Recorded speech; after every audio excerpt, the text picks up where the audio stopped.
in the playoffs. But Rob, last night in another big game in the Western Conference, the LA Clippers, no Paul George, of course, he's out with the knee injury, and no Kawhi Leonard.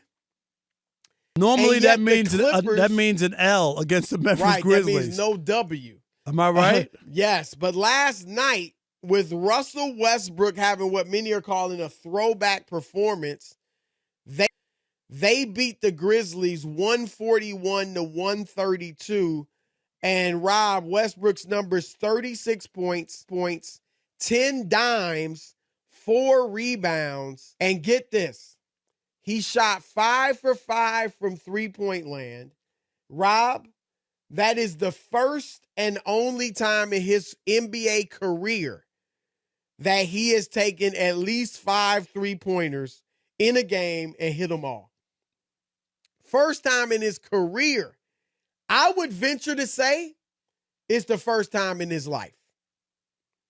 Certainly, I mean, college, he wasn't a big scorer at UCLA. Maybe high school, obviously, the line is shorter. That's possible. But it might be the first time in his life he was ever that hot. And he led him to a victory. What were your takeaways from that? Well, I mean, you got him. If you can get a night or two, or a couple of them in a playoff run, Chris, where you get some extra oomph from somebody, that's a throwback. Like, no way did I expect that. Not with those two guys out. Memphis had won, Chris, 7 in a row? At home, they had a huge win streak. Yeah. Overall, I don't know what the overall streak was, but at home, I think it was 12 straight. I'll find out what the overall streak was. But, yeah, they've been playing good basketball. Yeah. I mean, I just thought yeah, they had won 7 straight. Yeah, 7. That's what I thought. Yeah, so just 12 straight at home. So yeah, that was a moment for Westbrook, and I'm sure he felt good, and I'm sure the Clippers felt even better that they could get that win in that situation and have them feel good about him. They got to stay in the playoffs. Right. I mean, not fall into the play-in. Right. That's why that was a huge win for them. Right. I took away something from it, Rob. And what I took away is that, number one, if Westbrook has the ball and is like the best player on his team, he can I don't think him having a big night was an aberration. I said it when he was with the Lakers. This is Russell Westbrook. Right. It's not that his game has declined that much, if even at all. It is that he is not in a good situation for himself.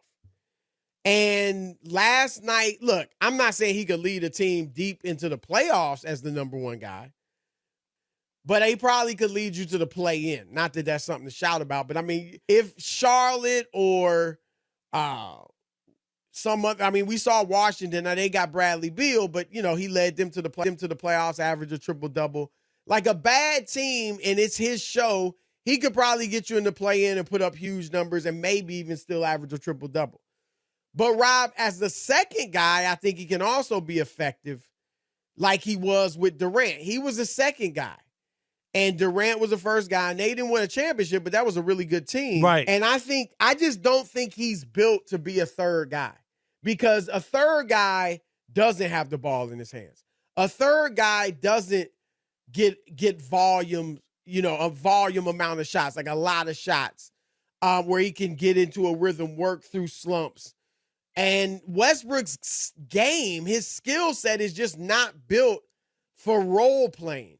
So I think if he's your third guy, which he is with the Clippers, Rob, I think you got to bring him off the bench so that you can, put him in the situations where for those, the bulk of his 28 minutes on the floor, he's with the second unit and he is the man, or he's with Kawhi or Paul George, not both, but for the most part, and he's, able to play his game. But they need him right now. PG's hurt, right? And Kawhi will be back. I mean, Kawhi just, I don't know if it was a back-to-back, but, Kawhi is fine. Right. No, he's healthy, but I'm saying. They're 3-1 without Paul George because Westbrook's been playing pretty that's good what I mean, in that second role. Exactly. As the second banana, the Robin, whatever you want to call it.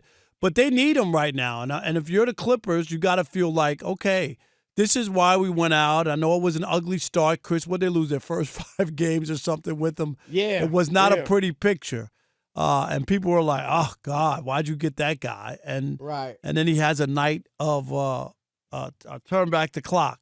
So Westbrook, he could write a good story, Chris. We talked about it before. There's a story to be written if he could perform. And I'm not like this every night. Don't get me wrong. I'm not even trying to act like he's going to do this. No. But if he can play well and do some stuff and help the Clippers, I mean, it could change the way people look at him. Is that fair? Well, I don't think they're using him right. I really don't. How would you use him? How would you use him? When Paul George is there, when they're healthy, I would bring him off the bench. If you want to start him, okay, but I think he's built for those middle minutes. I would not, in most nights, finish with him because he's not a good decision maker. And on that team, he's going to have the ball in his hands. And so I don't like them finishing with him. And I don't even think they needed to start him. They were rolling without him before the trade or before they picked him up. Terrence Mann was starting. And, you know, not that he's a true point guard, but they don't really need one. Russ ain't a true point guard. So, I don't like the way they're using him. But you're right. We'll see how it works out. Interesting thing last night that took place, though, Rob.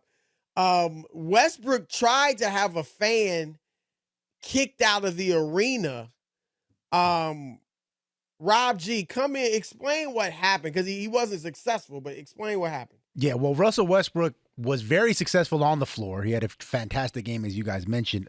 Unsuccessful in getting this Grizzlies fan ejected, though. According to the New York Post, who interviewed the young man, his name is Benjamin Orgel. Orgel, I use that on my team. Exactly. So according to the New York Post, Orgel was yelling at Westbrook from his seat. And at one point, Westbrook was right there on the sideline in front of him with his back towards the fans. And he says, "Hey, Westbrook." Russ turns around and says, "What did you call me?" He says, "I said Westbrook." Russ then goes to the official and security and has the fan ejected. And, you know, you would think, oh, I'm sure this fan is just lying. This can't be right. That can't be all that he said, right? According to this fan, according to the New York Post, he met with security in the back. They spoke to him. And security said, quote, "Look, we verified what happened with Russell. You can go back to the game. He only missed a few minutes of action." And you know what? Bravo to security, Rob G and Chris. Bravo. You can't start throwing people out for that.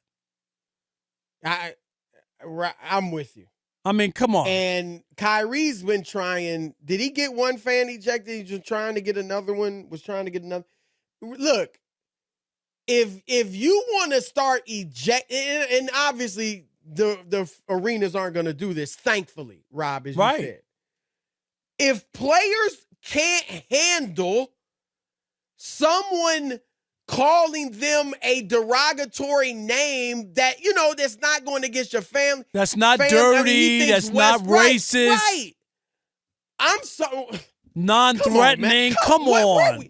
I mean, again, Rob, this is what we brought this up with society. I mean, people want you canceled. This is really just a microcosm today. You can't call somebody Westbrook? I mean, like what? It's like a creative name. What? Just like it's funny. It's funny. It's creative. It makes a statement. And Rob, look, when they Patrick Ewing used to have to try to play when fans brought bananas and, you know, like that stuff. Do you remember in college, Chris, there were signs? Patrick, I bet you can't read this sign. Like that stuff.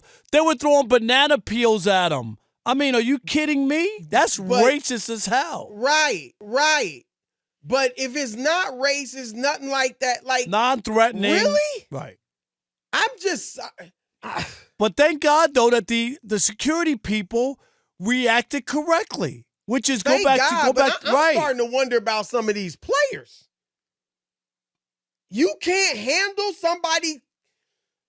I mean, if was playing and they Broussard, right, there you go. Like, I can't handle that. Chris, you heard that when you were playing. That sounds good. You should patent it. Broussard. I mean, I'm sorry. This is like going too far. And again, it's not just the players. It is our society in general. It is just unbelievable what people just want to stroll through life with flowers thrown at their feet. And everything is perfect. And look, that would be awesome. Awesome. That'll be heaven. Make sure you get there. All right? But on this life, on this earth, you will have trouble. You will have challenges. You will have people that don't like you. You will have people try to stand in your way and put obstacles in your path. And we don't want that systemically. But I'm talking about just individuals. Did everybody, Rob, did you ever have people at school that didn't like you? Yes. They Right? because I was 6'9" in 8th grade, they called me Robot. That was my nickname instead of Robert. They called me Robot. You didn't have me ejected from school, expelled? I said, can you? I know the guy Anthony Humphrey. Can you get Anthony Humphrey? I still remember his name, Chris, because he made a nickname for everybody, all the kids. Anthony Humphrey. We had a woman, a teacher, Miss Glickman, and she had like a pot belly, and she had no behind, Chris, like a flat butt.